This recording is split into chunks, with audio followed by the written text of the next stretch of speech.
Montrose and Stephen Greenblatt would say that there is the text and history is the core text. Core text. Now it is not like it is secondary. It is like it is equally important. Literature is important.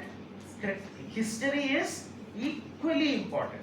So it is a core text. Both are texts. So you are not giving a pride of place to anything. You are so the relationship changed.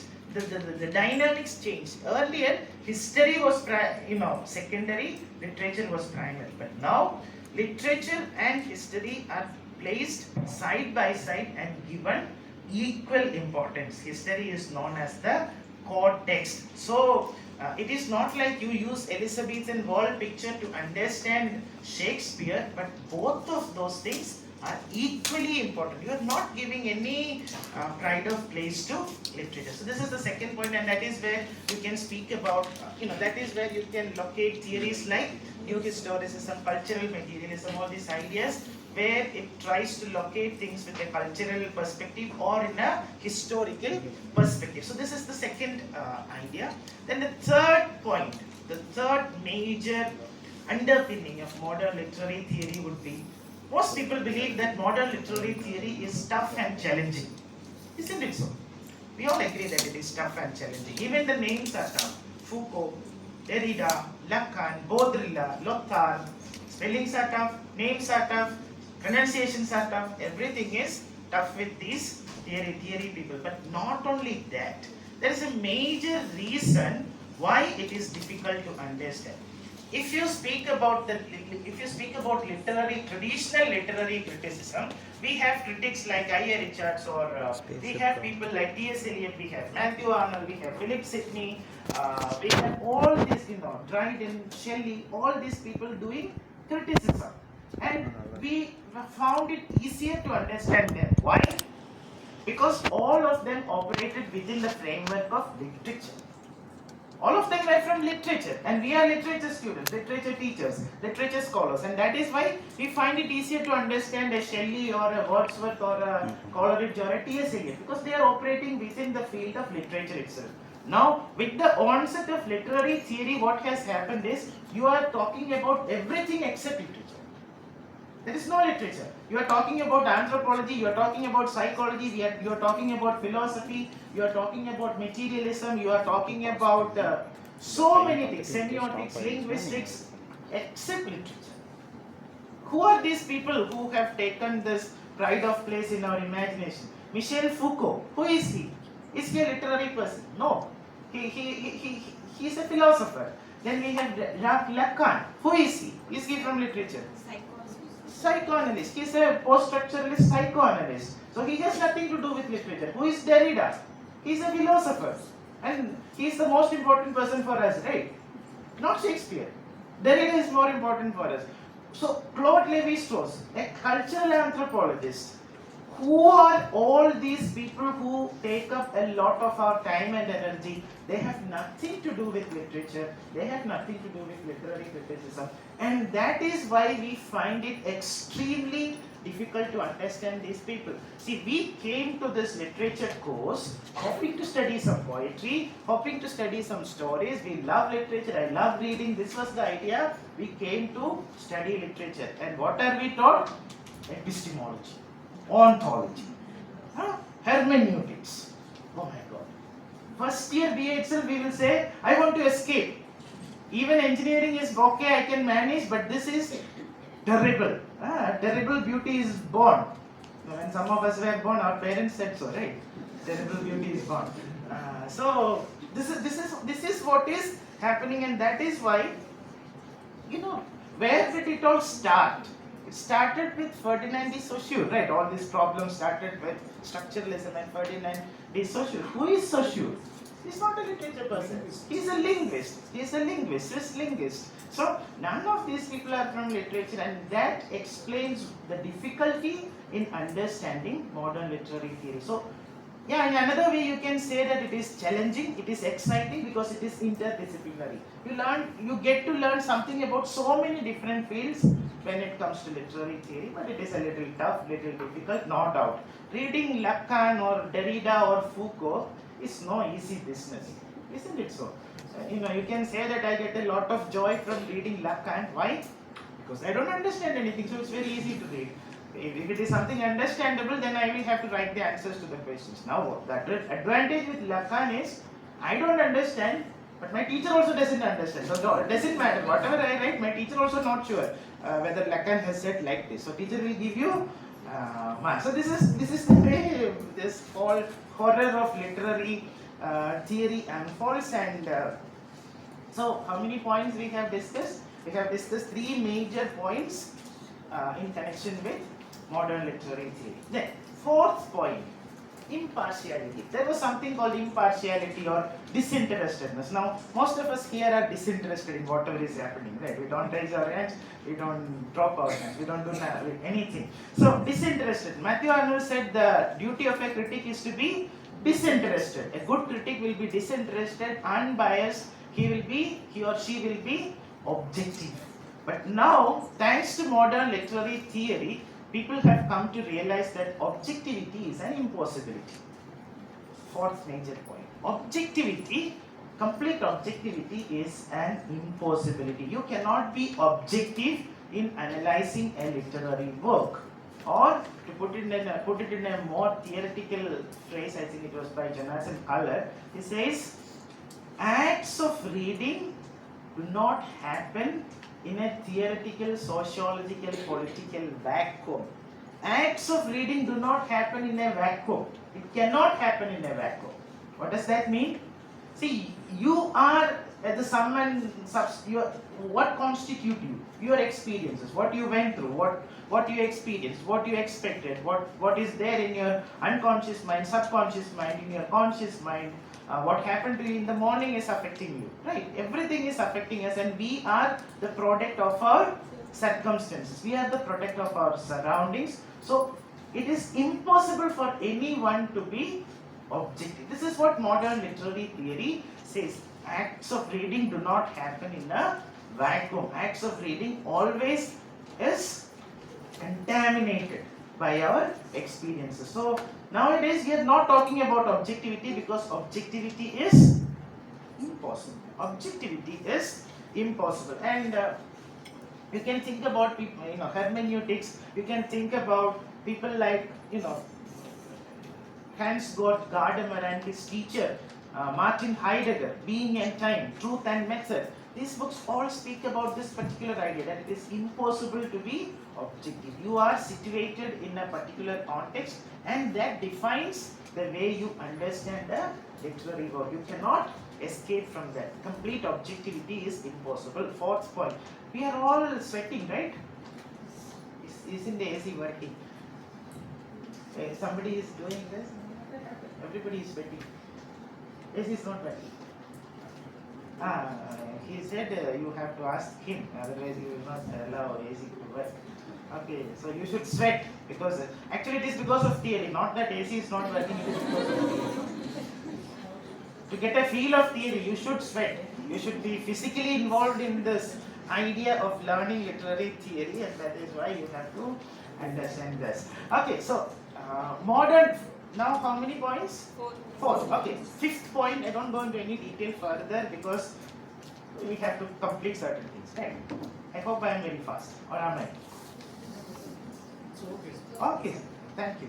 Thank you for responding. I love people who will say something. Of course, when I was a student, I would never respond. I will keep my mouth closed. But I love people who respond when I'm a teacher. So, okay, so the 5th point would be, modern literary theory talks about the death of the author. Death of the author. What is this death of the author? What happened to poor author? Recently, I was sharing the stage with Bama. I was very fortunate to meet her at a conference at Palankotai. And of course, she is a very famous writer, right? So I asked her, ma'am, what do you feel about these theories where we say that the author is dead and the author's intention is not good? What do you think? And of course, she has her ideas, but what the point is, how does it feel to say that the author is dead? Modern literary theory talks about the death of the author, and it is completely happy with the idea of the death of the author. But don't think that it was post-structuralism or modern literary theory, or it was Roland Barthes who first talked about the death of the author. No. Who taught it? People like Wimsatt and Beardsley talked about the death of the author. We have studied those two fallacies, right? The intentional fallacy and the affective fallacy. Now, what is the intentional fallacy? Yes, what is intentional fallacy? Simple one, come on. The error in judging a literary work based on the intention of the author. If you understand, if you say that, okay, this literary work is, the meaning of this poem is this, because this is what Robert Frost intended, that is a fallacy, that is a mistake, that is an error, and that is known as the intentional fallacy. Now, what is the reason? Why is it a mistake? They continue, Wimsatt and Beardsley would continue and say that the intention of the author is neither available nor desirable. Come on, read those M.H. Abrams glossary and all. You people haven't forgotten everything. Or you are very gentle. Okay, let him speak. Poor person. Let him speak. We will not trouble him. We will not disturb him. So, the intention of the author is neither available.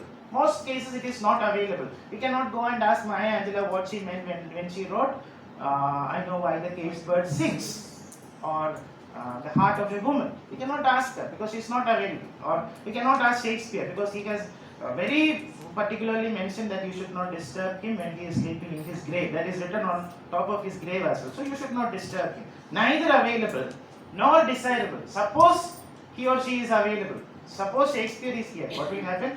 We will all run. Right? We will not let me take a selfie with Shakespeare and we will all run. The point is neither available nor desirable. It is not desirable also. So if Bama is here, I cannot go and ask her, ma'am, so what did you actually mean in Karku? Did you mean any of these things that these people are saying? We say that this is like this, like that. Did you mean anything like that? Or what does that character say? What is the meaning?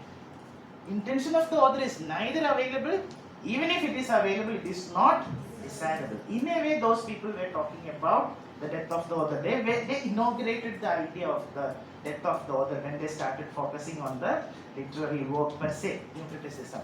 And then we had people like Michel Foucault saying, what is an author?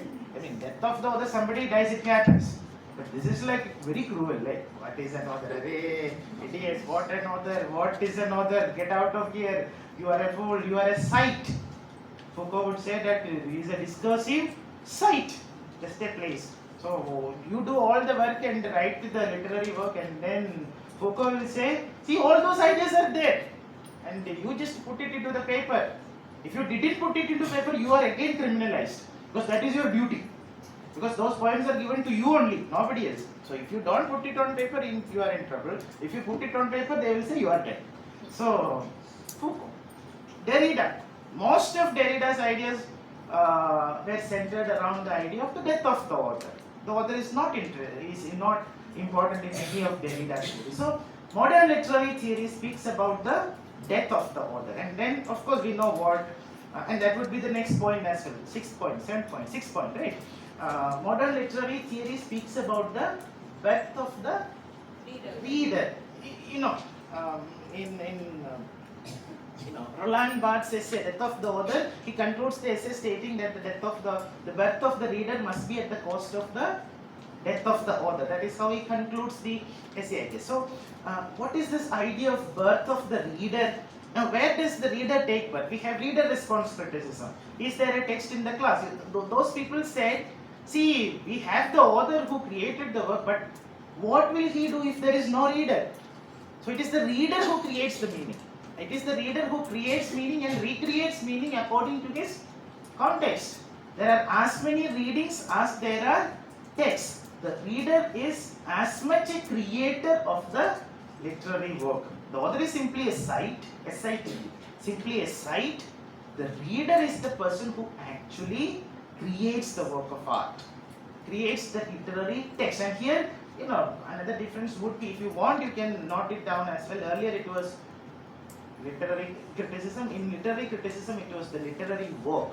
But in modern theory, we speak about text. And text is a very loaded word. It is created by the author function, and it is not understood. It is in play. Intertextuality, play, fragmentation, all those things will come into the idea of a text. So, this is the point. The birth of the reader is another important aspect. Until now, see, when I discussed traditional literary criticism, one of our pillars was the reader. But did we actually give any credit to the reader? We were talking about the effect of literature on the reader, but we were not giving any work to the reader. We didn't give any credit or dignity to the reader, right? We said, okay, the author does all these things, and because of that, the reader feels all these things. It is like you slap the reader and reader feels the pain. That's the duty of the reader in traditional criticism. But now, one good thing that modern literary theory has done is it has given a lot of importance, a lot of love to the reader, and that is where we have hermeneutics and reception aesthetics. Especially we have reader response criticism. Hans Robert Joss, Stanley Fish. Is there a text in the class? He had the Norton Anthology, and he said there are as many texts as there are readers. So modern literary theory speaks about the birth of the reader. That is the next point. Then, so that is how many points now? When you are enough, you just let me know. We will finish with points and we'll go to something good. How many points do you need? You need more points. More points, huh? Oh, this hunger for knowledge will not satiate until we give them lunch. It seems. Okay, so let us go to the 7th point. Yeah, I'll try to give some 10 points max. Then I am finished. So 7th point would be, Richard Kearney has written an influential book on literary movements. Don't worry about it, Richard Kearney. So he says the question of meaning could no longer be taken for granted. He talks this about modern literary theory. In this era of modern literary theory, the question of meaning could no longer be taken for granted. In other words, meaning is contingent. Meaning is in a constant state of flux. Meaning, there is no meaning, there is only play. Earlier we said there is a definite meaning, and that meaning is put there by the author, and a good reader can find out those meaning. Now modern literary theory says there is no meaning. There is no meaning. The question of meaning cannot be taken for granted. You cannot take it as granted that the poem has a meaning. No. If you say it has a meaning, they will immediately deconstruct it and say that the text has already deconstructed itself, reading against the grain, reading the text as it cannot read itself. That is what deconstructive methods are all about. So it says that meaning is an impossibility.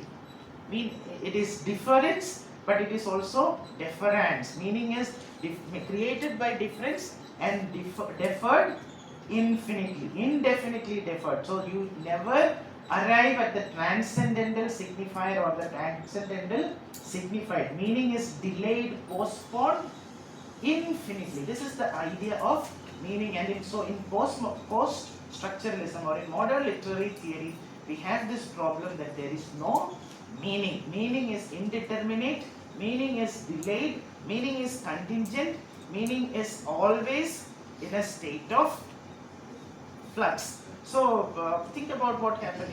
We were discussing this reader response criticism. So Stanley Fish, he comes to the class and he asks, "Dear students, is there a text in the class?" So what did the students say? He comes with the Norton Anthology of American Literature. All students in his class have Norton Anthology of English Literature, and he comes and asks, "Is there a text in the class?" Oh my God, he was a good sir. Until yesterday he was perfectly normal, but something happened. Today he had a big fight with his wife, or the chutney didn't taste good. So something has gone wrong with our poor Professor Stanley Fish, and he is asking, "Is there a text in the class?" Sir, we will have a break. Don't worry, sir. Tomorrow you will be fine. Take rest. We will have a free class today, free hour today. And then Stanley Fish said, No, it is not like that. I am asking, is there a text in the class? It is not, is there a text in the class? My question is there a text in the class? What is a text? And then he said, no, there is not one text. There is a text, but there are more texts. There are as many texts as there are readers. Students got completely gone mad. He's saying as many texts. So 40 students, one teacher. So total 41 texts. So I finished. That problem is solved. No. Then he said, not only that, there are as many texts as there are readings. Every time you read, there is a new text being created. There are as many texts as there are readings. So there are as many texts as there are readers. There are as many texts as there are readings. So for me, I have this particular poem before me, Lady Lazarus before me. I read it now, I get one meaning. I read it 10 minutes later, I get another meaning. I read it after having a good lunch, I get a happy meaning, I get a very good meaning. I read it after this entire program is over and I will get a very relieving meaning. And then I go home and have a good sleep and then I will get another meaning. So meaning keeps on changing. Meaning is contingent. Meaning is always in a state of flux. Meaning is deferred indefinitely. This is what happens with modern literary theory. How many points now? 7. Okay, modern 8. Point number 8. Modern literary theory is based on the linguistic term. Based on the linguistic term. Now, what is this linguistic term? The term linguistic term was popularized by Richard Rorty, isn't it? Am I right? Richard Rorty in his influential book titled The Linguistic Term. I think so. Yes. Richard Rorty, The Linguistic Term, published in 1967. If you have Google, please check. Is there such a book? Because I am not sure if it is Richard Rorty. It was popularized by somebody, I think it is Rorty, and he borrowed it from Gustav Bergman, the person who is behind the, is a part of the Vienna Circle. So if somebody finds it out, tell us so that everyone can correct it. I think it is in that, I'm not sure. So linguistic term. So in that book, yes, I'm right. I'm always right. And so one person left. I'm always right, so one person left. Don't worry, I will. So, linguistic turn. And he says, in that book, he says, the literary turn happened with the turn towards linguistic philosophy. What is linguistic philosophy? The linguistic philosophy is, is the philosophy that says that all our problems can be solved or resolved or dissolved through language. Language can solve all our philosophical problems. This is the basic idea of linguistic philosophy. So what happened with this linguistic turn is, until the linguistic turn happened in the 20th century, we all believed that there is a reality. Now, this bottle is a reality, right? There is a bottle here. This is a real bottle. It is sponsored by this. It is made by this lady, sponsored by UVM for us. So this is a real bottle. She will not agree that there is no real bottle here. She will say, we paid, the department paid money. So sir, you can talk about literary theory, but you cannot say that there is no bottle. We paid money and bought it. Now there is a bottle, real bottle. So there is something called reality out there, and this reality is represented through language. So I say bottle, and that is how this reality is represented. Right? You have to somehow communicate about this bottle. So I use the word bottle. But now, thanks to the linguistic turn, what has happened is, they say there is no reality out there, or in other words, they say reality is constituted and fashioned in and through language. In other words, our world is created by language. In other words, there is no reality outside of language. Everything is made and remade and destroyed in and through language. There is no reality called reality out there. There is only language. There is only language. This is the known as linguisticality, and this speaks about the linguistic turn. Now, I know it is complete nonsense to say that there is no bottle here. It is not to say that there is no bottle here. It is to say that the bottle ceases to exist if I don't have language. Or this bottle starts to exist only when I have a language to represent it. Without language, nothing exists. That is why, Martin Heidegger in his book Being and Time, published in 1927, translated into English and made available to English audience in 1962. being and time. Martin Heidegger said language is the house of being. Language is the house of being. Now what is this being he is talking about? When he talks about being, he is talking about existence. So house of being means you exist in language. Language is the house of being. It is in this house that people who communicate and use words and language first come into being and exist. So don't think that there are things out there in the world. No, there is nothing out there in the world. So don't think that it is, there is a bottle here and we use the word bottle as a wrapper to represent this bottle. This is the traditional understanding. But the linguistic turn makes it very clear based on Saussurean linguistics, which made clear that the relationship between the signifier and signifier is arbitrary and based on convention. The linguistic turn by extension proved that whatever we call reality is created by the convention called language. Is just a convenience, right? Language is something we have created. There is no reason why it should be called bottle. It can be called anything else. It can be called a mobile phone if everyone agrees, right? That's all. So there is no reason. There is no one-to-one correspondence between the signifier and signified. So this bottle, this reality of bottle is not packed in the word called bottle as we thought earlier. Rather, it is only when the word bottle comes into existence that this bottle also comes into existence. If there is no word, there is no bottle. Or reality is constituted in and through language. Language is the house of being. Those who think and those who use words are the guardians of this house.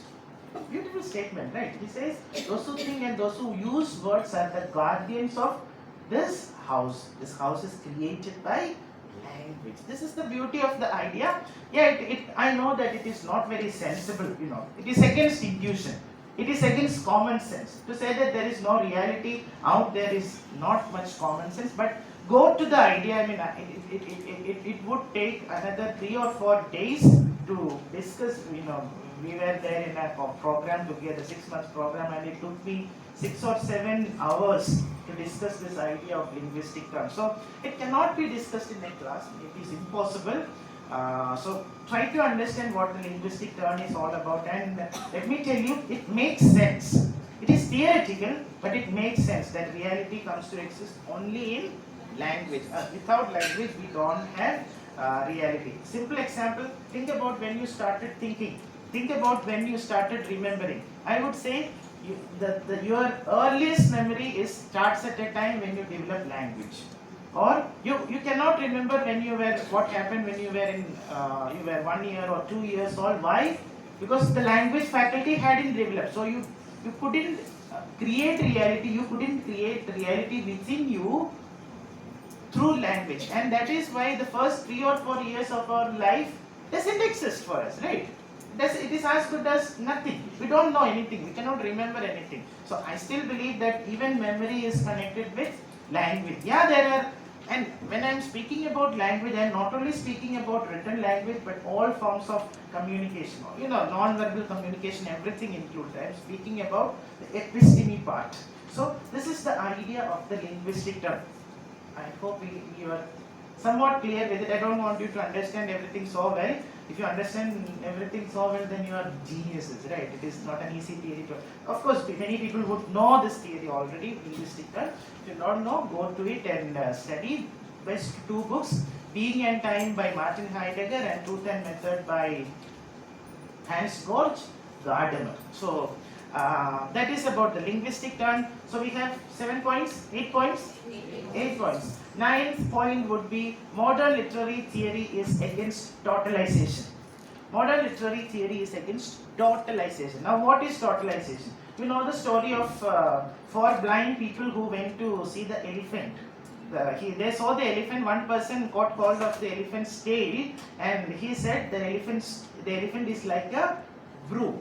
Another person caught hold of the elephant's leg and he said the elephant is like a pillar. I'm not going to narrate the whole story. So the point is, are they right? Is the elephant a pillar? Is the elephant a broom? No, they are wrong. So what is the mistake they committed? They committed the mistake of tautolization. If they had said the leg of the elephant is like a pillar, No problem. Correct. But they said the elephant is like a pillar. The other person didn't say the tail of the elephant is like a broom. He said the elephant is like a broom. They committed the error of totalization. They take a part, but they say it represents the whole. This is totalization. This is the error of totalization. Think about what happened with feminism. In the 1950s, 60s, 70s, people were very happy with feminism. Feminism was speaking a lot for the, giving awareness and upliftment of women, giving equal status, all those things. And then in the 1960s and 70s, some women started expressing big concerns about feminism. For example, the African women said, see, this is not feminism because it doesn't represent our concerns. It represents only the concerns of the white women. So we need an African feminism. And they said, the feminists today commit the mistake of totalization. They say they represent all the women. Do they? No, they don't represent the needs of the white people, needs of the black people. So we need a black feminism. And then some other women said it doesn't represent the needs of lesbian women. So we need lesbian feminism. And then came Asian feminism, Dalit feminism, subaltern feminism. What is the problem? Because everybody found problem with the original thing, which is totalizing, which claims that it represents the whole, but it is only representing a small part, like the people who went to meet the elephant. This is the idea. You can look at it at another angle. Think about what Jean-Francois Lyotard, Lyotard, this is the pronunciation, unfortunately. I don't know how you pronounce. We all have different ways of pronouncing this name because this word is very terrible. Lyotard, Lyotard or Lyotard, but Google says it is Lyotard. I haven't met him either to know, ask him what his pronunciation is. Jean-Francois Lyotard, the postmodern condition, the apostle of postmodernism. He defines postmodernism as the incredulity towards meta-narratives. Incredulity, what is incredulity? Lack of faith. Lack of faith in meta-narratives, and he advocated mini-narratives in the place of meta-narratives. So religion, state, patriotism, all these things are meta-narratives, big narratives, as if it represents the whole. No, but it doesn't represent the whole. This is the idea. Postmodernism advocated fragmentation. Isn't it so? It advocated fragmentation because that is the reality. That is what they wanted to convey. So, incredulity towards meta-narratives, postmodernist version. This is also an instance of modern literary theory being against totalization. Fine? 10 enough? 10? 9 is over. Oh, 9 is over and 10 is not yet born. Okay, 10 is, okay, I will give a 10th one. Okay, modern literary theory questions the canon. Questions the canon. Modern literary theory questions the canon. It is against existing canons. Post-colonialism would want to say that we want to reopen the canon. Feminism wants to reopen the canon. Subaltern studies would want to reopen the canon. They said, the best example is Romantic Age.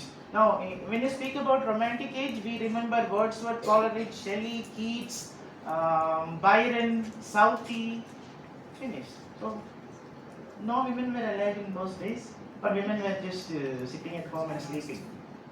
So many women writers were alive during those periods and they were writing. But the canon represents only the white American male, that sort of thing.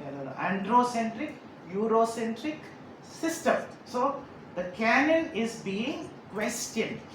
Everyone is asking to reopen the canon, reconstitute the canon to include the marginalized interest. So this is another thing with modern literary theory, is questioning of traditional canons. And cultural studies, we discussed the idea of popular literature.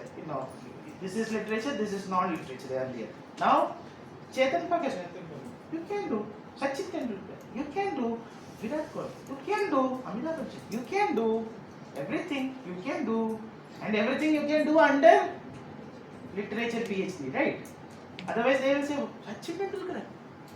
Go to some sports department. There is this PT class. Ask the PT sir to teach you about Sachin Tendulkar and his PhD. What is it? It has nothing to do with literature. But now you can do everything in every kind of PhD. Sir was referring to that. What is happening with the way we critically approach things. Everything can be approached using the lenses provided by modern literary theory. And it is a blessing in one sense, because suppose you have a strange interest. Your interest is not exactly in the traditional ways of looking. You want to put forward something else. Suppose you are interested in a type of music. Now you don't have to take MA or MSc in music to do a PhD in music, right? You can do it within literature. You can call it cultural practices, signifying practices, and you can call it cultural studies, and you can do PhD in all these things. Everything we can bring under cultural studies, because cultural studies is about signifying practices. And what are signifying practices? Everything that we do, everything that we find in everyday life. This is what the whole thing is about. So, I hope 10 points are enough, right? So, that's where we close this discussion on the major points that define modern literary theory. So, I hope you are happy with those points, and I hope I have made things a little clear, if not fully clear. Is it clear? So, there is something called traditional criticism, there is something called literary theory, there is something called all these things, and there is a distinction somewhere that happened in the 1950s and 60s, and then we move to this literary theory, and literary theory destroyed or undermine all the precepts of traditional literary criticism. So this is, I think this is where we can stop that discussion. And now, maybe briefly I will tell you something about structuralism. What is structuralism? What is structuralism? Structure, yes. Structuralism, you can simply define structuralism is the application of Saussurean linguistics. Isn't it? It's fine. So structuralism is the application of Saussurean linguistics, and structuralism believed that there is meaning. It's not that they didn't believe in meaning. They believed there is meaning, but they said something else. They said there is meaning, but the human being is neither the creator nor the destroyer of meaning. So they didn't allow the human agency. They said the human being is neither the creator nor the destroyer of meaning. Rather, meaning is created by the system. The football image. To have a goal, you have to hit the ball between those two posts. Meaning is created by the structure. Meaning is created by the system. This is what structuralism wanted to say. So structuralism is basically a belief in. They believe that there is something called deep structure and surface structure. What matters is the deep structure. You don't get disillusioned by the surface structure. It is cheating. You always look at the deep structure. That is what matters. In linguistics we have this many examples. Say for example, flying planes can be dangerous, or visiting relatives can be a nuisance. Think of that sentence. Visiting relatives can be a nuisance. So what does that sentence mean? Some of you would say that ambiguity is there. Exactly. There is a big ambiguity. It is not clear whether it is nuisance for others, for our relatives when we visit them, or is it that we are saying that when our relatives visit us, it is a big nuisance for us. It depends on the way you interpret things. Visiting relatives can be a nuisance. Is it about visiting relatives, or is it about visiting some of your relatives? So now what happens? There is an ambiguity. Why does this ambiguity happen? Because we are looking at the surface structure. If you go to the deep structure of that sentence, you will understand a noun phrase, and what is IC analysis. Very good. Immediate constituent analysis. That tells you that this is the deep structure of this particular sentence, and then it is very clear why there was a confusion and how that confusion can be sorted. IC analysis can help you. Think about other ways of understanding structuralism. Sigmund Freud would say that there is the conscious mind, but there is the unconscious and the subconscious mind, and he said the unconscious and the subconscious are more important than the conscious. So what lies beneath is more important than what lies on the surface. So, and think about Marxism. You know, we are speaking about all the theories, and the essence is there in all these ideas. Marxism says that there is a superstructure and an economic base, and the base decides everything. So, what matters is what is at the base. The economic base is what decides everything as per Marxism. So, again, you are saying that it is the deep structure that matters, and deep structure is something that is there intuitively within us. So, suppose I come here wearing a dhoti and a colorful dhoti, black and blue and red, you will start laughing. And I am wearing a dhoti latte and I am wearing a tie also, and it is too hot. Then you are, but otherwise you are pretty sure something is wrong with this person. If I come like that, first sight itself, you know that I am completely abnormal, right? So we have a system. Okay, this should go with this. If it is the dhoti, it should go with this. If you have belt and tie and all, it should be pants and coat, whatever it is. So we have some implicit system, deep structure within our mind. But today I was being put up at this Chettinad hotel. So in the morning we were having breakfast, complimentary breakfast at the hotel, and they prepared nice idli and dosa and chutney, sambar, all those things.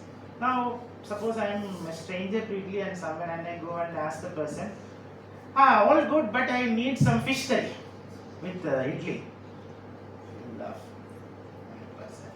It doesn't know, sir, it is not like that. We eat idli with the sambar. We eat idli with. Then you people, Tamilians, are very famous for rasam, no? So you give me rasam. I will eat idli with rasam. Oh, no, sir. It's not like that. You cannot eat it with rasam. Then at least give me some pickle. I will eat dosa with pickle. We all know that it doesn't work that way. We know that it doesn't work way. So nowhere it is written that you should have idli with the sambar only. No written rules. But we know this is structuralism.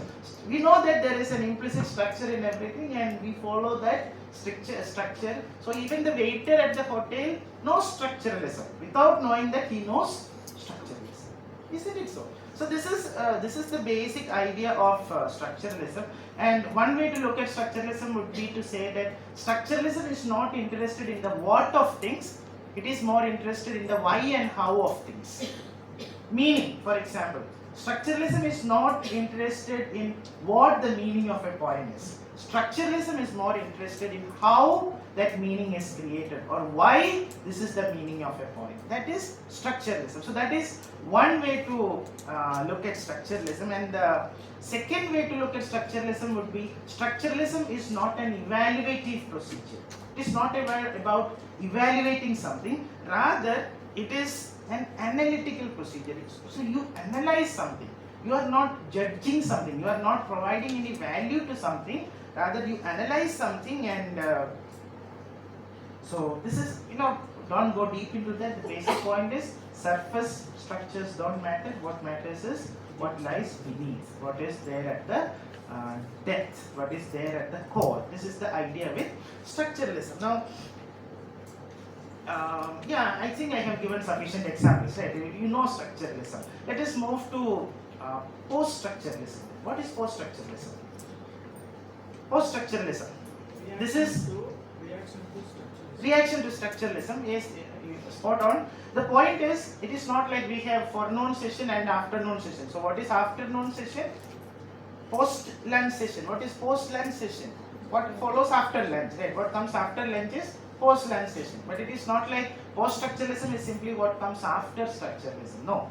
That is one way to look at it, but if a student writes define post-structuralism, post-structuralism is that movement which came after structuralism. The student is right, but you are not going to get marks, because that is not what it is. It is a reaction against, exactly what he was telling you.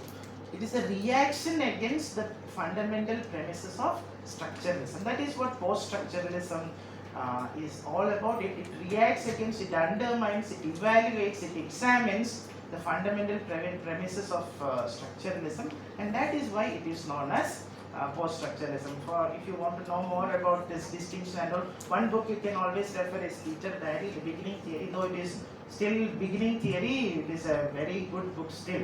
That is one book. But then I would also suggest this book, Richard Young, I think, Untying the Text. Untying the Text. In that book, he says what exactly are the differences between structuralism and post-structuralism, and how these differences have come to exist, and how these differences can be understood. Now, I want to speak about two major differences about structuralism and post-structuralism very briefly. Structuralism is based on linguistics, and hence it is scientific. Post-structuralism, on the other hand, is based on the philosophical formulations of Derrida, Foucault, Lacan, and so post-structuralism is philosophic in nature. Structuralism is scientific because it is based on linguistic formulations. Post-structuralism is not scientific, it is philosophical because it is based on the philosophical ideas presented by these post-structuralist theorists. And the other difference, we already discussed it elsewhere. Structuralism believes that there is some meaning, but that meaning is not created by the author, but still there is some meaning. Post-structuralism believes that everything is play, there is no meaning, meaning is contingent, meaning is in a state of flux. So that is another major difference between structuralism and post-structuralism. Now, what about post-structuralism and deconstruction? What is the relationship? Simply put, you can say deconstruction is applied post-structuralism. When you apply post-structuralism to a text, that is deconstruction. Applied post-structuralism is known as deconstruction. You know what deconstruction is. We have numerous definitions. Barbara Johnson, careful teasing out of forces of signification within the text. We have numerous definitions of deconstruction, and we know that modern literary theory was inaugurated when Jacques Derrida went to a conference like this, not a workshop, a conference like this at Johns Hopkins University, Baltimore, USA in 1966, and there he presented a humble paper. They convened there to celebrate structuralism, but he presented a paper titled Structure, Sign and Play in the Discourse of the Human Sciences, which not only announced the death of structuralism and the post-mortem of structuralism, but also the birth of post-structuralism. So that is where the deconstruction originated or got inaugurated, and we believe that the name Derrida is more or less synonymous with deconstruction, and that is why we always speak about Derridian deconstruction. And again, there are two ways of looking at deconstruction. One, thinking about Derrida. So Derrida's deconstruction, it is about center and margin. So there is something at the center, there is something at the margin. Take the case of feminism. So feminism said man is at the center, women are at the margins. So we want to decenter. And how to decenter? It's not like he's at the center. No, we'll give him a nice push, and then we will push him to the margins, and then we will sit. No, Derrida said no, it is not like that. It should not be. Deconstruction is not about romancing the margins. It is about considering everything equally. So yeah, men be there at the center, but give equal place to women. That is what deconstructive methods are all about. It is not about decentering so as to push somebody to the margin. It never does that. So though many people believe that deconstruction is about pushing someone to the margin, say for example post-colonialism would say that they are pushing, we believe that many people believe that post-colonialism is about pushing the colonialists to the margins and bringing the colonized to the center. No, we are speaking about an egalitarian system where everybody is treated equally, and that is one thing I find extremely beautiful about modern literary theory. It doesn't have any kind of discrimination. It treats everything equally. At least there is an effort to treat things equally, and it doesn't give any privileged place to any particular standpoint.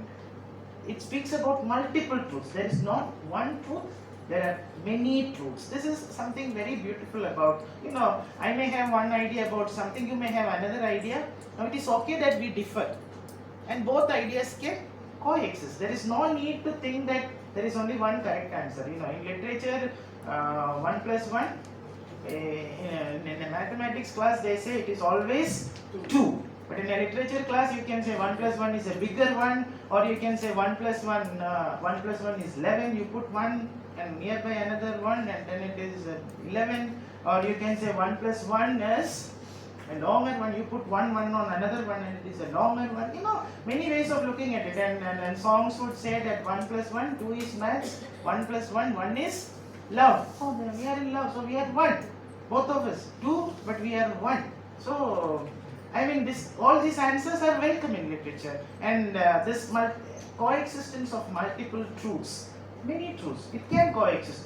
We don't have to think about one theory or one way of looking at things, and that is what deconstructive post-structuralist methods are all about. And we have 10 more minutes left. Shall we stop? I am tired. You are tired. Definitely tired. And we are sweating, right? Yes.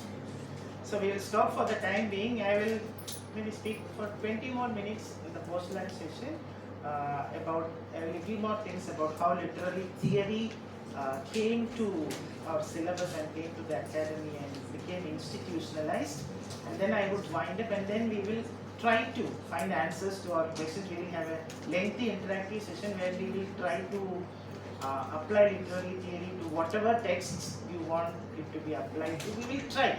It's an attempt. We may not succeed, we may succeed, but let us see how it can be done. So thank you so much for your very patient listening. Not only patient, though you were unresponsive in the sense you didn't raise your hands or not, but very good audience. Thank you so much.